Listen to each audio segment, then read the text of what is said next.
Thank you very much. Have any of you ever heard of me before or seen any of my videos on the internet? Raise of hands. All right, great. Quite a few more than I thought. I have quite a different approach than some, and I have had to test what I've learned about the Constitution with people that could really tell me if I was either way off the mark and almost crazy, or if I had actually discovered some concepts that were extremely important and quite revolutionary.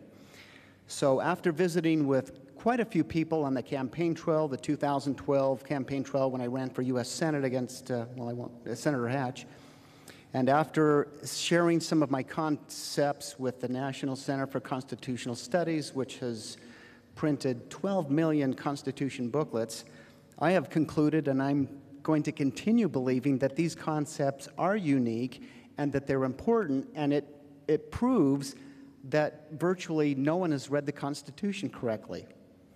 And so once that's proven to me that I'm incorrect, then I'll go see a shrink or else I'll make a change. So the Constitution is basically about slavery. There are two forms of slavery. One is economic slavery, the other one is physical slavery. If you care about money, then you'll want to study, you'll want to read the Constitution. Now, this booklet here is not a new Constitution. It's the Constitution of the United States with amendments and with articles. Now, how many of you know how many articles there are in the Constitution? If you don't mind raising your hand. How many articles are there? Okay, great. How many of you know how many amendments there are? How many amendments are there? Are you sure? Do you believe all of them should be supported? Okay, what about the 18th Amendment? Wasn't that repealed? The 18th Amendment was repealed by the 21st. So do we have 27 amendments? Or do we have 26? Anyway, it's just a fun question. It's a trick question. It shows 26, but the 21st repealed the 21st repealed the 18th. Now, what's interesting, when I started reading the Constitution, I found it extremely boring and almost impossible to understand until I got to Article 2, Section 1, last paragraph. And the reason I was studying the Constitution, it was out of guilt. I felt like I've heard so much about the Constitution, I need to read it from front to back completely so that I can kind of ease my conscience a bit. When I got to Article 2, Section 1, last paragraph, that set me off on a road. It changed my life. Article 2, Section 1, last paragraph is the President's oath. I had just heard our President say that the Constitution was fundamentally flawed. And Article 2, Section 1, last paragraph, reading that, it blew my mind because he literally, in my mind, committed treason by saying that. And he violated the 14th Amendment as well. Now, as I was reading the Constitution, it seemed like every time I picked it up, I found something new and exciting. There are 10 amendments we call the Bill of Rights. But if we look at a Constitution booklet, there is no annotation showing us within the first 7 articles that the 10 amendments changed anything. Now, that's what the purpose of an amendment is to change the contract. The Constitution is a contract. You have 7 articles, 27 amendments, and you need to read the whole thing to understand if there's some fine print that nullifies certain parts of the contract. So Amendment 5, when I read Amendment 5, I couldn't believe my eyes either. The last part, do all of you have a copy of the Constitution with you? We're going to go through a little bit of a Constitution kind of basis for money and the Federal Reserve. So if you don't have them with you, that's okay. We'll just do it. Article 5, Amendment 5, the last part of the clause says, you cannot have your private property taken from you for public use without just compensation. Now, what is taxation? Is taxation having your private property taken from you for public use? Is it? Without just compensation? Okay. Well, if the government cannot take our private property, which includes our money, for public use without just compensation, how is government going to be funded? Now, Mr. Griffin has a great book, Creature from Jekyll Island, but I think he misunderstands one of the most important concepts of money. And that is a righteous government has to issue money. This government is not creating money. The Federal Reserve is not an agency of the government. It's a private corporation. And when $1 trillion is created out of thin air, we don't just need to worry about the interest. We need to worry about the principal, because the principal is full 100% net profit to the owners of the Federal Reserve System. So back to Amendment 5. You cannot have your money taken from you for public use without just compensation. Well, how are we going to fund government? Abraham Lincoln gives us the answers, JFK as well.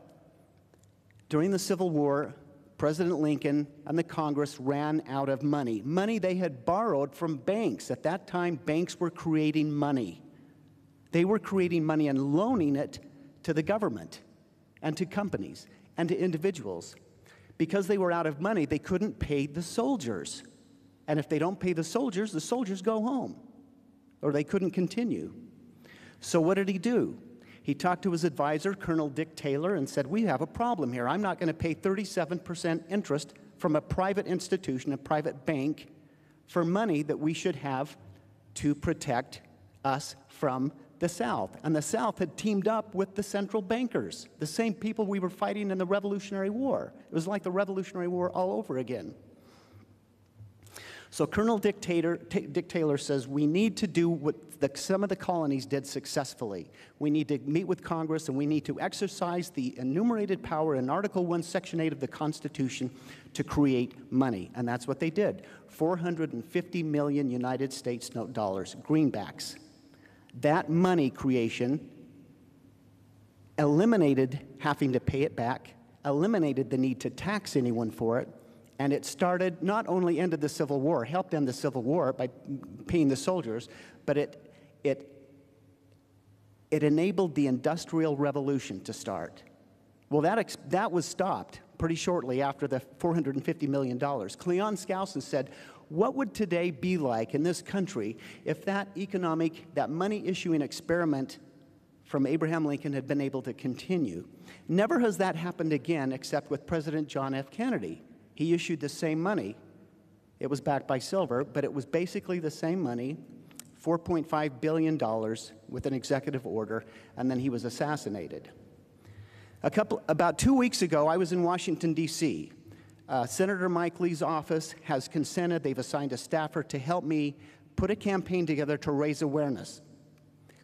The people in this country need to understand money. They need to understand that government needs to create it and needs to issue it, and how important it is to eliminate socialism from the scenario and counterfeiting. There's never been a historical instance since the beginning of time where paper money has inflated and crashed without socialism. You can't find it. So there's a lot of propaganda, there's a lot of brainwashing going around, and I was one of the victims not too long ago. So when I was in Washington, D.C. a couple of weeks ago, the purpose of that being there was to meet with Senator Mike Lee and Congressman Grayson. Congressman Alan Grayson of Florida is an extreme liberal. Senator Mike Lee is considered an extreme conservative. Congressman Alan Grayson, there are videos on YouTube where you can see him questioning in a very significant and strong manner the chair of the Federal Reserve, the vice chair of the Federal Reserve, and the Inspector General of the Federal Reserve. Inspector General, it sounds like a government position, right? Well, that position was created by the Federal Reserve, asking them at times where trillions of dollars went. In one interview, congressional hearing, it's like, would you please disclose the recipients of the $9 trillion, Inspector General? And the answer was, oh, we cannot do that. That wouldn't be a good economic thing to do. It would cause problems, and besides, those recipients wouldn't be happy about that, and other people wouldn't want to receive money if we disclosed their identities. Plus, we cannot disclose their identities because we have a contractual relationship with them not allowing us to disclose our identities. And so Congressman Grayson says, well, $9 trillion is $30,000 for every man, woman, and child in America. And we can't know who got the money? And the Inspector General, or Bernanke or whoever it might have been at the time, they all refer back to the Federal Reserve Act of 1913. They have the legal authority to continue doing that. And they've been doing it since then, and no one's going to stop them. Well, in my little meeting with Senator Lee in Washington, D.C., and by the way, the meeting that I set up with Senator Lee and Congressman Grayson, I was especially excited about, because here's a very liberal Democrat and a very conservative Republican seemingly wanting to get together on the most important issue in this country, and a meeting together with those two people I was pretty excited about. Let me tell you a little bit about the meeting. Senator Lee was late to the meeting because he had some things that he had to attend to, and I think that's what goes on in Washington. There are so many bills. The purpose of having these many, many bills that are destroying us is to also keep our representatives off center and unbalanced, so that they don't have time to focus on the real important issues. So we talked for a while. I presented my ideas. They assigned a staffer, and at the end of the meeting, Senator Lee had met with me for a few minutes, and I was thinking, well, Congressman Grayson didn't show up to this meeting. So after the meeting, I decided I was going to go visit with him and see if I could track him down and ask him why he didn't show up to the meeting. So I went from the Senate building to one of the 3 House of Representatives buildings, and I found his office and went in, and his front person is also the scheduler, which is quite rare in Washington, D.C., because usually when you go into an office, they're all open to the public. You go in there, and if you say you'd like a meeting, the answer is usually, oh, I'm sorry, the scheduler is out of the office. So anyway, the scheduler was there, and she was at the front, and I said to her, I just came from a meeting with Senator Lee. My name is Lloyd Brunson, and Congressman Grayson, your boss, consented to attend, and we didn't see him. I mean, he didn't show up. And she got this look on her face, and she says, you just met with Senator Lee? I said, yes, and Congressman Grayson was invited to be there as well, and we didn't see him. And she says, you've got to be kidding. They called our office last night and canceled him from coming. Whoa. She got upset. She says, you wait here a minute.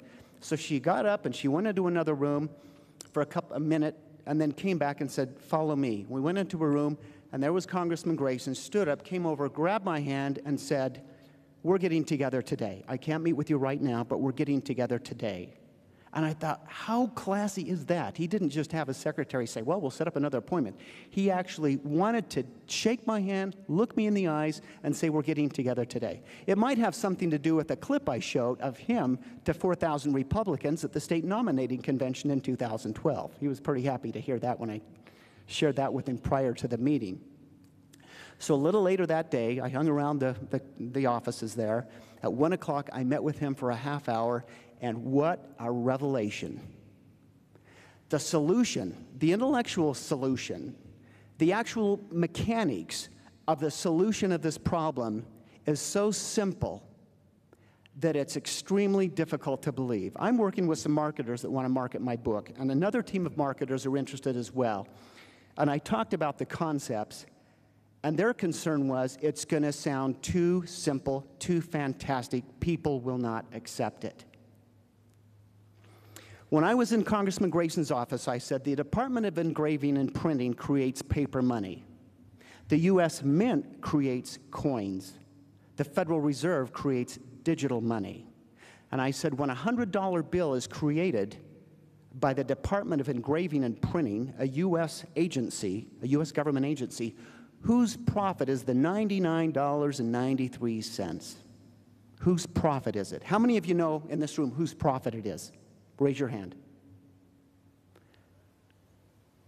Beautiful. You know what that means? When this message gets out, it's going to be a fire. You're hearing things today that no one has ever heard. You're hearing concepts. I don't mean to sound grandiose or braggart, like I'm bragging or that I'm anything special, but sometimes things happen through the weak and the idiots like me. But the message is going to get out, and people like a fire are going to hear the truth. He said the government owns that $99.93. And I believe he's right. And he said, I said, well, what if the government created $1 trillion note dollar? And he says, you know what? We've been talking seriously about creating a $1 trillion coin. Now, there's the fantasy. Doesn't that sound absolutely ridiculous? Doesn't that sound almost obscene that a $1 trillion coin could be created? Well, guess what? Article 1, Section 10, the gold and silver clause, makes people think that the government can't create anything but gold and silver coins. Well, where are they going to get the gold? Or where are they going to get the silver? And Amendment 5 says you can't have your private property, including your gold, taken from you for public use. So that's just crap, okay? So he said, we've been talking about a $1 trillion coin, creating a $1 trillion coin. And boy, did I light up. And he said, but we don't know who we would give it to. And I lit up even more, because in my mind, it's like they are this close. Here's a liberal Democrat who actually authored a bill and signed it and got it passed to have high school students study the Constitution 1 week of every year. High school, here's a Democrat. It's like I had this in my mind that Democrats, it was impossible to meet an intelligent one. But yet I'd met an intelligent one. Of course, the head of the John Birch Society, a congressman that went down in a plane, he was a Democrat. So anyway, so I got thinking, oh my gosh. So after the meeting, well, let me tell you a little bit about the meeting. In our discussion, he said there are actually trillionaires, people with $1 trillion-plus portfolios, strictly 100% created from the creation of money without any limit by private individuals through the Federal Reserve System, because it's a privately owned institution. And one thing that bothers me about, and I want to talk to Edward Griffin, and I'm going to get an appointment with him because he took some of my time, so I think he'll give me an audience. One thing I would like them to make clear is they never say that the Federal Reserve gives money to Congress. They don't give money to anyone but themselves and their families. They loan it, and you can't loan it if you don't own it. And most people thinking of the money scenario think that government is borrowing from itself. You cannot borrow from yourself. That's a load of the same stuff you wouldn't even want to fertilize your lawn with, horse manure.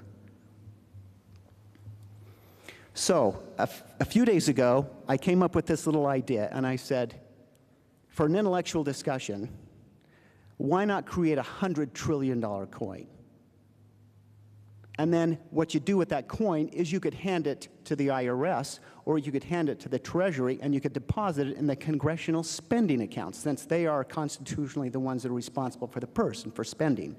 $50 trillion could go to the states, and $50 trillion could go to the federal government. The debt would be completely wiped out, and it would have to be mandated, and ferociously mandated, that socialism stops and is phased out.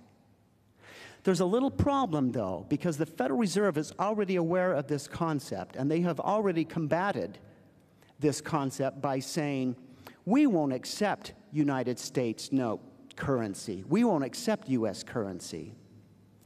And the Congress, in their ignorance, passed a law where you cannot create a gold or silver coin past a certain denomination. So platinum would have to be it. So a $100 trillion coin would completely wipe out the debt, wipe out all taxation, even on the local level. And we would start living the way we're supposed to be. Money is not supposed to be enslaving us. It's supposed to be our servant.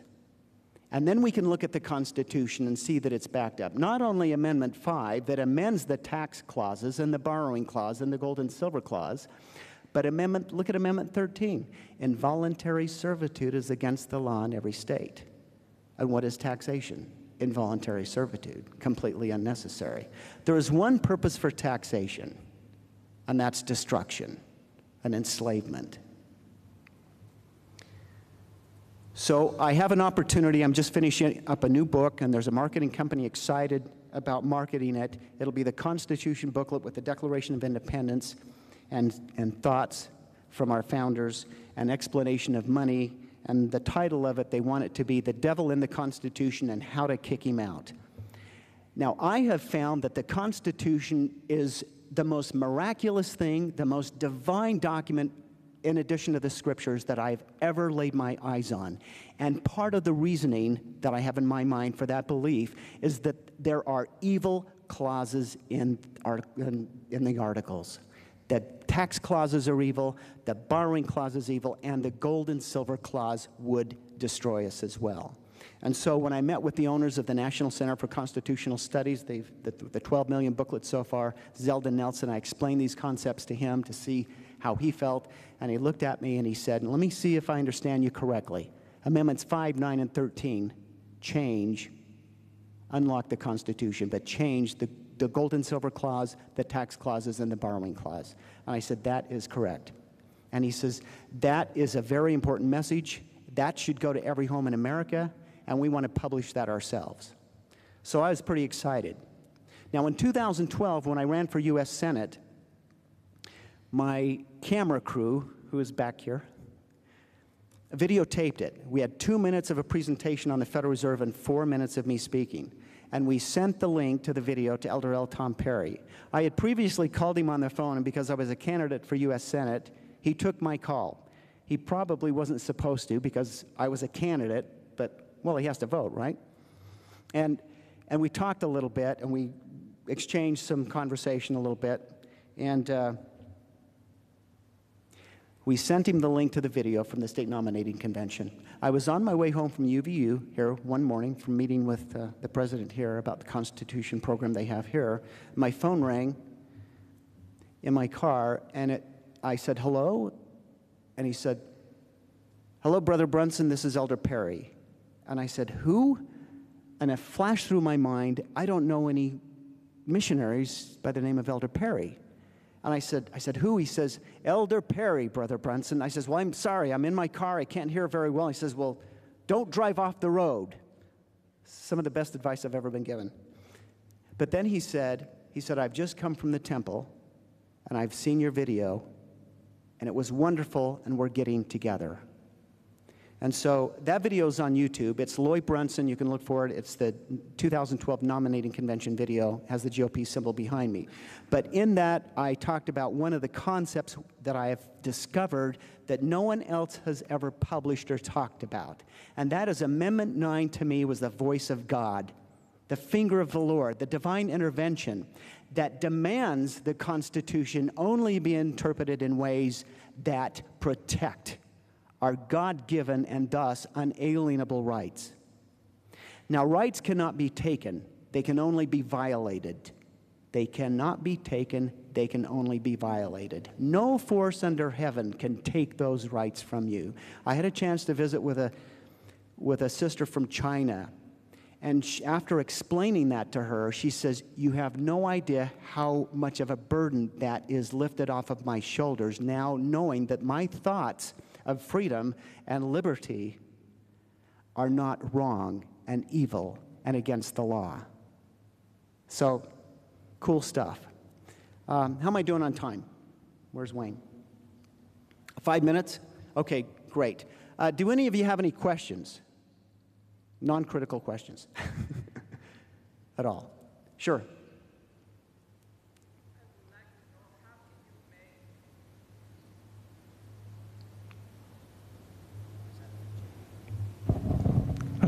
Testing. I would like to know how then, a group like you can see now, it's really small, change. So do you have in mind a way to change the thinking of the government? Or it's information. It's information. I say that these concepts are the constitutional redistribution of wealth, because the people behind the scenes, the shareholders and the central bankers that own the 14 central banks and the Federal Reserve System have acquired much more than just money. They have acquired assets into the trillions, and those assets belong to the U.S. Treasury for the purpose of redistributing those assets to the citizens of the United States, the taxpayers. So in theory and doctrine, everyone that's ever paid any taxes in this country, I say local right up to the federal level, need to be compensated with penalties and interest to the ability of those assets. Thank you. Anything else? Yes. And Darren, if you have a thought, please tell me. Have you done any studying on the CAFR's comprehensive financial reports? No, I haven't. Next question. No. Another question. They're telling us now that China, that we all owe this money to China. Let me talk about China for just a second. This is public information. If you go to the Federal Reserve website, you will see that they admit it. We create money and we loan it. $1 trillion created is $1 trillion earned for them. $1 trillion net profit before interest. I mean, they could loan money, they could loan $1 trillion and just say pay back half of that, and they've still made $500 billion. Okay, well, guess what? The money that China has loaned to us is the same damn money that they've borrowed from the Federal Reserve. The Federal Reserve, with our 14 central banks, are laundering money, and it's a part of the propaganda game to make us believe that the debt is legitimate. It's just a load of the same stuff you wouldn't want to fertilize your lawn with. Next question.